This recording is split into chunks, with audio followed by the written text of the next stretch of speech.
Outre la situation géographique, l'agriculture d'un pays est tributaire de plusieurs facteurs. Le sol, la météorologie et enfin l'eau douce. Ces éléments influent sur les techniques de culture et la production. L'agriculture, qui produit notre alimentation, contrairement à toute autre industrie, est une activité non substituable. Pour un pays, l'agriculture répond à plusieurs objectifs. Nourrir au mieux sa population, exporter pour amener des devises, fixer l'emploi dans les zones rurales tout en préservant l'environnement et l'aménagement propice au tourisme. L'agriculture est souvent considérée comme stratégique. Elle préserve d'une part la sécurité alimentaire du pays et conforte l'assise politique en territoire des gouvernants. C'est pourquoi l'intervention des États sur les marchés agricoles et la protection de la production locale sont courants.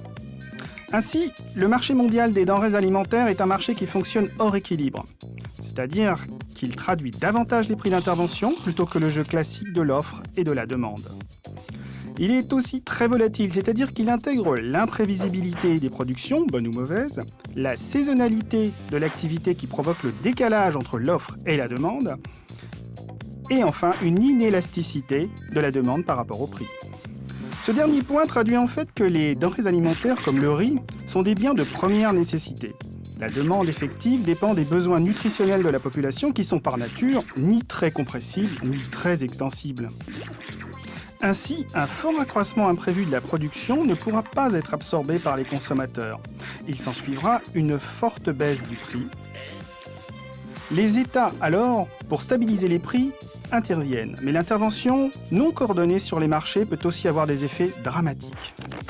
En 2007-2008, alors que les marchés agricoles n'étaient pas en déficit d'offres, l'intervention et les mesures de limitation d'exportation inappropriées de certains États ont provoqué l'envolée des prix avec le doublement du prix du riz.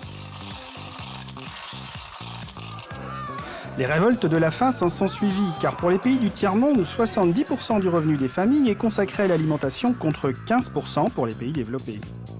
Les politiques de régulation des prix agricoles ont été mises en place depuis longtemps dans le monde. En Europe, la PAC, politique agricole commune, avant 2002 a consommé jusqu'à 70% du budget de l'Union au détriment du consommateur final et en déséquilibrant l'agriculture mondiale, en particulier celle des pays émergents. Bien que de nombreux pays prônent le libre-échange, nombreux sont ceux qui, en matière agricole, pratiquent une politique inverse.